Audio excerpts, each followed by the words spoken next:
जो आयतुल्लाह खुमैनी है, ईरान के सुप्रीम लीडर, उनकी डेथ हो चुकी है। भविष्य मिडिल ईस्ट का क्या होने वाला है, हमको देखने को मिलता है कि ईरान ने भी कई सारी प्लेसेस के ऊपर अटैक करने शुरू कर दिया। यूएसए की इकोनॉमी में सबसे बड़ा इन्वॉल्वमेंट अगर आप देखोगे तो डिफेंस इक्विपमेंट्स का है, उनको बेचकर मिलता है। जय हिंद एवरीवन, एक बार फिर से आप सब लोगों का स्वागत है। डेफिनेटली न्यूज आपके सामने पहुंच गई होगी। जो आयतुल्लाह खुमैनी है, ईरान के सुप्रीम लीडर, उनकी डेथ हो चुकी है। उनकी डेथ को लेकर कई जगह पर आप लोगों को रिटेलिएशन देखने को मिला होगा, चाहे वो पाकिस्तान हो and few places of India जहां पर आपको ये सब देखने को मिल रहा है। और ईरान में भी हमको ऐसा कुछ देखने को मिला। डेफिनेटली ईरान में एक आवाज़ ज़रूर उठ रही थी कि हमें अब आज़ादी चाहिए, हमें फ्रीडम चाहिए, महिलाओं को अधिकार चाहिए। बट उसके बावजूद भी थोड़ा बहुत हमको रिटेलिएशन या प्रो आयतुल्लाह खुमैनी जो मूवमेंट थे वो भी देखने को मिले after all this strike, all this incident and after the death of the Ayatollah Khomeini. आखिर इन सब के पीछे कारण क्या है, क्यों ऐसा हो रहा है, इसके पीछे डीप डाउन हम लोग डिग करके देखेंगे कि भाई क्या रीजंस रहे हैं, पास्ट में क्या हुआ है। एंड डेफिनेटली जब मैं आपको ये सब बताऊंगा तो आने वाले 15 से 10 मिनट के अंदर आपको पता चल जाएगा भविष्य मिडिल ईस्ट का क्या होने वाला है। क्योंकि ईरान जिस मिडिल ईस्ट में बैठा है उसका एक बहुत बड़ा रोल है यहां पर। तो फाइनली समझते हैं एक एक चीज को करके। सबसे पहले आपके सामने डेफिनेटली न्यूज है आयतुल्लाह खुमैनी जी की डेथ को लेकर। ठीक है, 1979 में एक बहुत बड़ा रिजीम चेंज हो रहा था ईरान में। ईरान में बहुत बड़े लेवल पर इस्लामिक रेवोल्यूशन की बात हो रही थी एंड उसी टाइम पीरियड पर एक सबसे बड़ा जो लीडर उस समय पर आया वो कौन थे, आयतुल्लाह खुमैनी थे। एक लंबे टाइम पीरियड तक इन्होंने कंट्रोल किया। फाइनली इनकी डेथ हो चुकी है at the age of 86। But इसके बावजूद भी जो ईरान की रेवोल्यूशनरी गार्ड है वो अभी भी यूएसए को, इजराइल को लगातार जवाब दे रही है। इवन आप लोगों ने नोटिस भी किया होगा कि यूएसए के बहुत सारे जो बेसिस थे उनके ऊपर भी अटैक किया गया। इवन अभी यूएसए का जो एयरक्राफ्ट कैरियर है यूएस अब्राहम लिंकन, उसके ऊपर भी अटैक किया गया है। वो अटैक सक्सेसफुल बहुत ज्यादा तो नहीं रहे हैं, पर हां जो इनके अपने बेसिस थे डिफरेंट कंट्रीज में, आस पड़ोस की कंट्रीज में, उनके ऊपर जरूर एक इंपैक्ट पड़ा है। कई सारे यूएस ऑफिशियल्स जो थे उनको वहां से हटाया भी गया है। अब इन सारी ही चीजों के बीच में अगर हम लोग यहां पर बात करें तो हमको यह भी पता चल जाए कि आखिर हुआ क्या था। तो भाई देखो, 28 फरवरी के दिन पर ईरान के मल्टीपल प्लेसेस पर अटैक किए गए थे और बहुत ही प्लान और बहुत ही प्रिसाइज तरीके से अटैक किए गए थे। एंड ये यूएसए और इजराइल दोनों ने मिलकर किए थे। इन अटैक्स में ही बताया जाता है कि आयतुल्लाह खुमैनी की डेथ हुई है किसी एक पर्टिकुलर प्लेस जहां पर वो शायद रह रहे होंगे, छुपे होंगे। ठीक है, उस पर्टिकुलर प्लेस पर ही उनकी डेथ हुई है। अब उसमें केवल उनकी डेथ नहीं हुई, उनके अलावा और भी कई सारे जो ऑफिशियल्स थे, उनके इंपॉर्टेंट लीडर्स थे, उन सब की भी उसमें डेथ हुई। बड़ी बात यह है कि इतना सब कुछ होने के बाद भी ईरान की रेवोल्यूशनरी गार्ड ने अपने घुटने नहीं टेके। वो अब भी वापस से रिटेलिएट कर रहे हैं, अब भी वापस से लड़ रहे हैं। अब इसके पीछे कोई नॉर्मल प्लानिंग नहीं हो सकती। भले ही यूएसए ईरान के रेवोल्यूशनरी गार्ड को, जो उनकी पैरामिलिट्री है, उसको मिलिटेंट ग्रुप की तरह से दिखता है, आतंकवादी ग्रुप की तरह से दिखता है, टेररिस्ट ग्रुप की तरह से दिखता है, बट स्टिल इतना वेल प्लान्ड स्ट्रक्चर नॉर्मली देखने को नहीं मिलता। अब सबसे बड़ी बात केवल ये है नहीं सर, इसके बाद नेक्स्ट डे हमको देखने को मिलता है कि ईरान ने भी कई सारी प्लेसेस के ऊपर अटैक करने शुरू कर दिए। आसपास के जितने भी प्लेसेस थे जहां जहां यूएसए का कंट्रोल है, ठीक है, यूएसए ने अपने बेसिस बना रखे हैं, उन सभी जगहों के ऊपर लगातार अटैक्स करने शुरू कर दिए। इवन इजराइल के ऊपर भी अटैक किया गया। अब वो अटैक बहुत ज्यादा सक्सेसफुल नहीं हुए, पर इस धमकी जरूर दी गई कि अभी हमने आपके सामने जो मिसाइल्स रखी हैं वो तो हमारी सबसे नाजुक मिसाइल हैं। ठीक है, सबसे थर्ड वेरिएंट ऑफ मिसाइल्स हैं। अभी हमारे पास ऐसी बहुत सी मिसाइल्स हैं जिनके बारे में शायद आपको पता भी नहीं होगा, जिसमें से एक मिसाइल हमको पता चलती है, फतह मिसाइल। ठीक है, जिसको ईरान लेकर बहुत ज्यादा गर्व महसूस करता है। ऐसा कहते हैं कि वो कई मैक स्पीड तक अपनी उड़ान भर सकती है। जो भी होगा वो हमें भविष्य में पता चलेगा जब इस तरह के हथियारों का इस्तेमाल होता हुआ हमको नजर आएगा। बट फिलहाल हमको कोई भी ऐसा मेजर इंपैक्ट ईरान की तरफ से देखने को नहीं मिल रहा। ठीक है, हाँ, उनके सपोर्टर की तरफ से जरूर हमको देखने को मिलता है कि भाई उनके सपोर्ट में जितने भी लोग आ रहे हैं, उनके सपोर्टर्स जितने भी हैं, उनकी तरफ से भले ही यहां पर आवाज उठती हुई दिखती है डिफरेंट जगहों पर फिलहाल ऐसा कोई मेजर इंपैक्ट यहां पे नहीं पड़ा। अब सबसे पहले जानते हैं आखिर ये हिडन वॉर हो क्यों रही है। Definitely for the energy pipeline and end of the middle east crisis. अब ये मिडिल ईस्ट क्राइसिस खत्म होगी या मिडिल ईस्ट का एक्चुअल में एक नया रूप सामने आएगा, ये हमको फाइनली आने वाले समय में पता चलेगा, क्योंकि अभी तो दोनों तरफ से लगातार फाइट बैक चल रहा है, दोनों तरफ से लगातार हिट एंड रन की कंडीशंस हमको देखने को मिल रही हैं। तो यहां पे आप लोग देख सकते हैं ईरान की कंडीशन। अच्छा, ईरान के साथ एक सबसे बड़ी चीज ये भी है कि ईरान को अगर आप नोटिस करोगे तो ये ट्रायंगुलर शेप में है और इसके चारों तरफ पहाड़ियां हैं, चारों तरफ इसके क्या है, पहाड़ियां हैं, जिसकी वजह से इसके एक बहुत बड़ी एडवांटेज मिल जाती है। अब यूएसए यहां पे इतना ज्यादा डायरेक्टली इन्वॉल्व होने से भी बच रहा है। क्यों बच रहा है इतना ज्यादा डायरेक्टली इन्वॉल्व होने से? इसलिए बच रहा है क्योंकि उसे पता है इससे पहले भी वो अफगानिस्तान में फंस चुका है। यूएसए को यह भी पता है कि इससे पहले वो आईएसआई की वजह से भी फंस चुका है। एंड डेफिनेटली आपको इस चीज का एहसास होना चाहिए, यूएसए जहां पर भी गया है वहां पे सिर्फ और सिर्फ आने वाले समय में केवल और केवल डिस्टर्बेंस देखने को मिला है। आज भी क्वेश्चन यही उठता है कि आप 20 सालों से अफगानिस्तान में कर क्या रहे थे जब तालिबान वापस आ गए। वो बात अलग है कि भारत के तालिबान के साथ एक बेहतर संबंध है, कहीं ऐसा ना हो कि ईरान में भी सेम वही कंडीशन हमको देखने को मिले और यूएस यहां पे जाकर फंस के रह जाए। क्योंकि यूएसए को ज्यादा कुछ नहीं चाहिए, उसको चाहिए कि मुझे किसी भी तरीके से या तो वहां की एनर्जी, वहां के रिसोर्सेज के ऊपर कंट्रोल मिल जाए, या फिर जो मेरा मिलिट्री सेक्टर है, एस्टेब्लिशमेंट है, उसको एक अच्छी खासी जगह मिल जाए जहां से वो इनकम जनरेट कर सके। क्योंकि यूएसए के जो सोल्जर्स हैं, यूएसए की जो आर्मी है, वो एक्चुअल चल तो इसी तरीके से रही है। यूएसए की इकोनॉमी में सबसे बड़ा इन्वॉल्वमेंट अगर आप देखोगे तो डिफेंस इक्विपमेंट्स का है, उनको बेचकर मिलता है।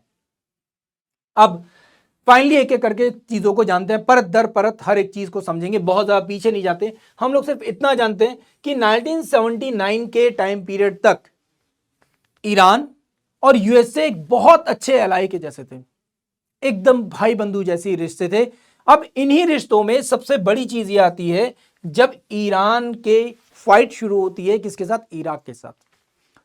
मतलब ये कि यूएसए ने ईरान का इस्तेमाल किया किसके अगेंस्ट? इराक के अगेंस्ट। और इराक में कौन बैठा है? इराक में उस समय पर बैठे हैं सद्दाम हुसैन जी।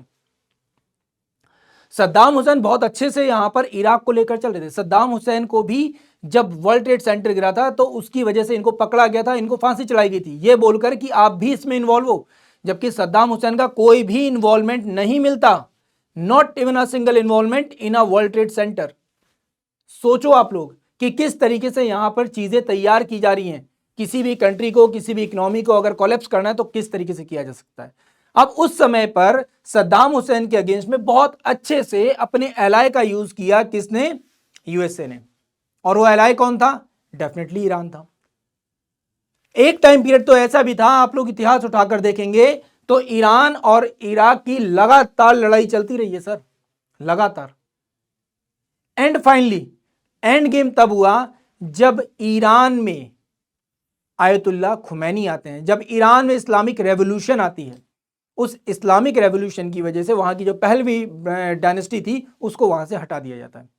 अभी रिसेंटली उनके जो फाइनली एंसेस्टर्स हैं, उन्होंने यहाँ पे एक सक्सेसर जो है, उन्होंने यहाँ पे एक मैसेज दिया कि भाई आपको फाइनली अब यहाँ पे आज़ादी मिलने वाली है, ईरान अपनी आज़ादी की तरफ बढ़ रहा है। पर क्या सच में इतना आसान है ये अभी समझना बाकी है। तो फाइनली ये सारी चीजें यहाँ पे हो रही थी, यहाँ पे सद्दाम हुसैन के अगेंस्ट इनका इस्तेमाल किया गया। और उसके बाद जैसे ही इराक पूरी तरह से कोलैप्स हुआ, इराक में बोला गया कि हम यहां पर लोगों के ऊपर छोड़ते हैं, उनको कैसी गवर्नमेंट चाहिए। आज खुद सोचिए इराक की इकोनॉमी किस स्तर पर है। अगर आप लोग सद्दाम हुसैन के समय से अगर इसको कंपेयर करेंगे तो आपको लिटरली एहसास होगा कि उस समय का इराक और आज के इराक में जमीन आसमान का अंतर है। आज के टाइम पर इराक केवल और केवल धूल मिट्टी से भरा हुआ एक देश नजर आता है, जहां के नेचुरल रिसोर्सेज को एक्सट्रैक्ट करने का काम केवल और केवल अमेरिकन कंपनीज या फिर उनके टाइज जो है वो ही करते हैं और कोई नहीं करता। कहीं पर भी जियोपॉलिटिकली आपको कहीं पर भी जियोपॉलिटिकली इराक का इंपॉर्टेंस नजर आता है? बिल्कुल भी नजर नहीं आ रहा, क्योंकि वहां पर सिर्फ और सिर्फ केवल और केवल यूएसए के बैठाए हुए पपेट्स ही बैठे हुए हैं। एंड अब केवल बात यहां पे रुकी नहीं सर, ईरान को अब एहसास हो रहा है मेरा इस्तेमाल किस तरह से किया जा रहा है। ईरान में अब वापस से आवाज उठनी शुरू हो रही है। जैसे जैसे आवाज उठ रही है ईरान यूएसए से दूर होता चला जा रहा है। अब उसमें एक बहुत बड़ा रोल इस्लामिक रेवोल्यूशन का भी था। अब इस इस्लामिक रेवोल्यूशन के साथ एक सबसे बड़ी चीज ये आई कि वहां पर जो कंट्रोल था वो उलेमाओं के हाथ में आ गया एंड उन्होंने वहां पे शरीयत के रूल्स को लाना शुरू कर दिया, जिसकी वजह से वहां के जो लोग थे उनके अधिकार खत्म होते चले गए, महिलाओं ने अपने अधिकार खोती चली गई। एंड यही रीजन था कि इतनी तेजी से वहां पे आगे चलकर या इस समय पर देखा जाए तो आवाज उठनी शुरू हो गई। अब इससे भी बड़ी चीज क्या होती है, एट दैट टाइम यूएसए इस वक्त ध्यान भी नहीं दे रहा था उतना ज्यादा ईरान के ऊपर कि चलो ठीक है हमसे दूर जा रहा है, जाने दो, देखते हैं कब तक जाएगा।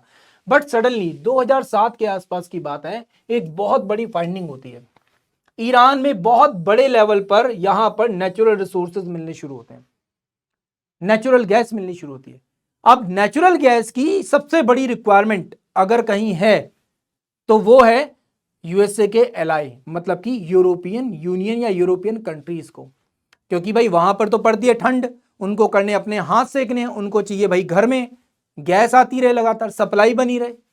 तो वो आएगी कैसे, आएगी तो इसी तरीके से भाई रूम हीटर चलाने पूरे पूरे दिन, वहां पे तो लंबी ठंड पड़ती है, पूरे के पूरे यूरोपियन कंट्रीज बर्फ से ढके रहते हैं। समझ में आई बात? तो उनको तो रिक्वायरमेंट है और बहुत बड़े लेवल पर रिक्वायरमेंट है। अब वो रिक्वायरमेंट पूरी कहां से होगी, या तो रशिया से हो सकती है या फिर फाइनली ईरान मिला तो ईरान से हो सकती है। अब ईरान से तो होना बहुत आसान है क्योंकि ईरान काफी क्लोज है और यहां से सीधे सप्लाई की जा सकती है। यूएसए ने भी बोला कि भाई देखो आपके पास इतने बड़े रिसोर्सेज मिल गए हैं, हमारी कंपनी आएंगी आपके यहां आकर बहुत अच्छे से इन नेचुरल गैसेस को, इन रिसोर्सेज को एक्सट्रैक्ट करेंगी एंड फाइनली उनको अलग अलग कंट्रीज में, कॉन्टिनेंट्स तक पहुंचाने का काम करेंगी। अब सडनली यहां पर यह चीज का एहसास किसको होना शुरू हुआ, ईरान को होना शुरू हुआ कि सिर्फ और सिर्फ केवल और केवल ये सप्लाई वेस्ट को ही क्यों होगी भाई, और आप क्यों करोगे, हम क्यों नहीं कर सकते? अगर हमारे देश में मिले हैं रिसोर्सेज, हमारे देश में अगर नेचुरल गैसेस मिल रही हैं तो भाई हम करेंगे ना सप्लाई, आप क्यों करोगे सप्लाई? अब जैसे ही ये चीज आती है, ये यहां पे आवाज उठनी शुरू होती है, तो यूएसए किसी ना किसी तरीके से यहां पर ईरान को समझाने की कोशिश करता है। और ईरान का मुद्दा यह था कि ये सप्लाई हम मेंटेन करेंगे, ये सप्लाई हम करेंगे लोगों को, ये सारे के सारे एक्सट्रैक्शंस हम करेंगे नेचुरल गैसेस के, चाहे वो वेस्ट को देना हो चाहे वो एशिया को देना हो, मतलब कि इंडिया और चाइना को सप्लाई करना हो। करेगा कौन? हम खुद करेंगे, हम इस काबिल हैं, हमारे रिसोर्सेज हैं, हम कंट्रोल करेंगे, आप कौन होते हो ये सब करने वाले? अब इसी के बाद यहां पर एक और गेम्बल खेला गया, एक और जुआ खेला गया बहुत बड़ा। 2010 बराक ओबामा के साथ की बात है, वो न्यूक्लियर डील्स में बड़े माहिर थे कि भाई न्यूक्लियर डील सबके साथ हो जाएगी, अच्छा से करेंगे, ये करेंगे वो करेंगे, आपको न्यूक्लियर सप्लाई होगी, ये सब होगा।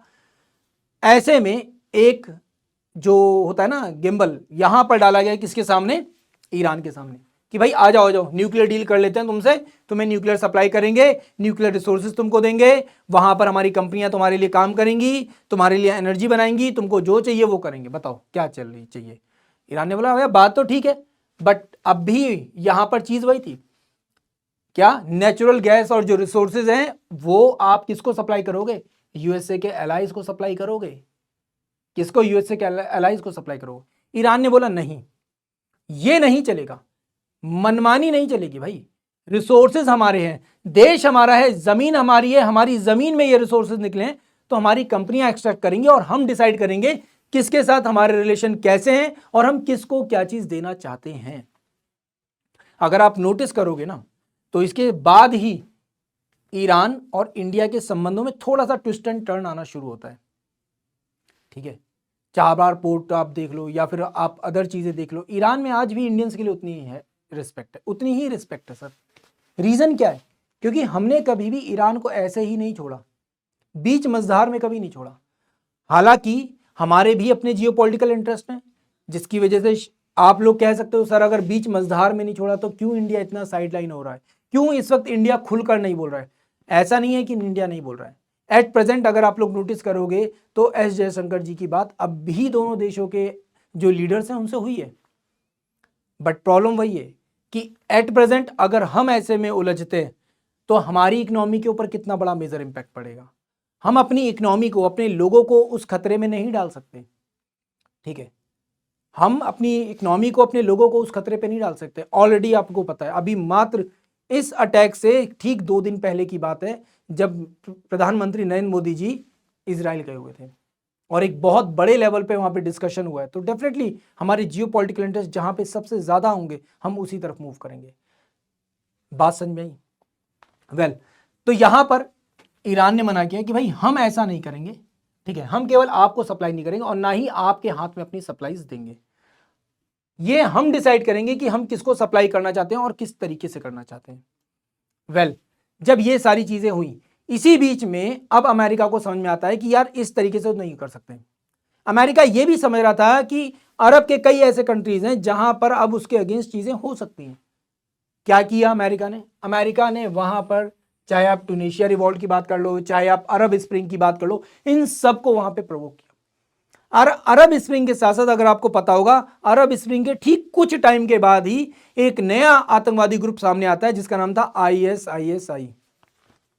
और ये सब के सब एक्चुअल में किसके द्वारा पाले गए थे? यूएसए के द्वारा ही पाले गए हैं।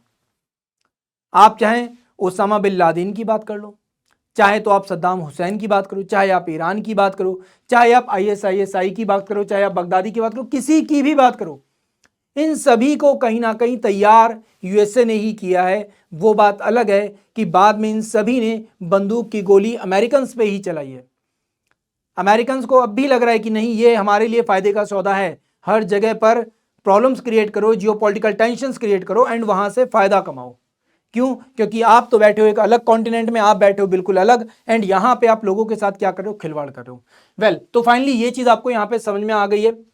यही चीज यहां पर भी हो रही है कि अरब स्प्रिंग चलाई जाती है। जैसी अरब स्प्रिंग यहां पर आती है, तुरंत ही ईरान को इस चीज का एहसास होता है कि यार ये जो अरब स्प्रिंग में हो रहा है ये डेफिनेटली मेरे देश में भी हो सकता है। अब ईरान ऐसे में क्या करता है? ईरान इसके अगेंस्ट में जितने भी इसके अलाइड कंट्रीज थे वहां पर अपने मिलिटेंट ग्रुप्स को तैयार करता है, चाहे वो हुतीज हो, चाहे वो पैलेस्टाइन में हो, चाहे वो ISIS को सपोर्ट करना हो। ईरान ने इन लोगों को सपोर्ट करना शुरू कर दिया। अब जब ईरान ने इन लोगों को सपोर्ट करना शुरू किया तो डेफिनेटली ईरान भी अपने आप को क्या कर रहा है? कहीं ना कहीं बचाने की कोशिश कर रहा है, अपनी हेजमनी को बचाने की कोशिश कर रहा है। एट प्रेजेंट अगर हम लोग देखें तो जहां एक तरफ हमको दिख रहा है कि प्रो इजराइल बातें हो रही हैं, ठीक है, प्रो US बातें हो रही हैं, ईरान के लोग डिमांड कर रहे हैं आज़ादी की, वहीं पर हमको ये भी पता चलता है कि कुछ जगहों पर हमको ये पता चल रहा है कि भाई ईरान में USA और इजराइल के एक्शंस के अगेंस्ट भी बातें हो रही हैं। दोनों ही चीजें हमको देखने को मिल रही है, प्रोटेस्ट दोनों तरफ देखने को मिल रहा है, कुछ अगेंस्ट में है तो कुछ प्रो भी हैं। वेल, अब इन सब के साथ ही साथ हमको ये भी पता चलता है इंटरनेशनल लेवल पर पर्शियन गल्फ, यहां पे गल्फ ऑफ ओमान और इनके बीच में स्टेट ऑफ हर्मुज, ये बेचारी फंस गई, क्योंकि यहां से बहुत मेजर लेवल पर क्या होते हैं? क्रूड ऑयल की सप्लाई होती है, नेचुरल गैसेस की सप्लाई होती है, और भी अदर मिनरल्स के रिसोर्सेज की सप्लाई होती है। अब यहां पर एक जियोपॉलिटिकल टेंशन ये पैदा हो गई कि आखिर इसका इस्तेमाल कैसे किया जाए, क्योंकि यहां पे डायरेक्टली अटैक किया जा सकता है, यहां पे डायरेक्टली इस पूरे स्टेट ऑफ हर्मुज को डिस्ट्रॉय किया जा सकता है बाय द ईरान की रेवोल्यूशनरी गार्ड्स के द्वारा। अब क्या हम लोग समझ सकते हैं? देखो, हमारे समझने के लिए ये चीज है सबसे इंपॉर्टेंट कि यहां पे बात सिर्फ और सिर्फ केवल और केवल शिया सुन्नी कॉन्फ्लिक्ट की नहीं है जो कि हमको दिखाई जा रही है। एक्चुअल में ये पूरा का पूरा जो कॉन्फ्लिक्ट है ये सिर्फ और सिर्फ केवल और केवल ऑयल के लिए, एनर्जी के लिए, नेचुरल गैसेस के लिए। यह सिर्फ और सिर्फ यूएसए की अपनी हेजमनी को बचाने के लिए, क्योंकि यूएसए जानता है कि बाकी के जो अरब कंट्रीज हैं अब उनके पास शायद आने वाले कुछ समय में उतनी ताकत नहीं बचेगी, उनके पास उतने रिसोर्सेज नहीं बचेंगे जो रिसोर्सेज मुझे आने वाले टाइम पीरियड में ईरान से मिल सकते हैं। वेल, अब सबसे बड़ी बात यह है, देखना यह होगा कि होगा क्या, ईरान आने वाले टाइम पीरियड पर क्या स्टेप लेता है, यूएसए, इजराइल या अदर जो सपोर्टिंग कंट्रीज हैं वो किस तरीके से स्टेप लेती हैं।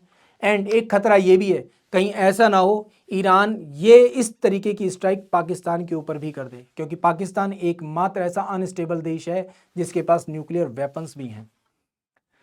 वेल, आपको क्या लगता है, आपके क्या थॉट्स हैं इस टॉपिक के ऊपर? प्लीज हमें बताइएगा जरूर। फिलहाल मुझको दीजिए विदा। Thank you so much. जय हिंद।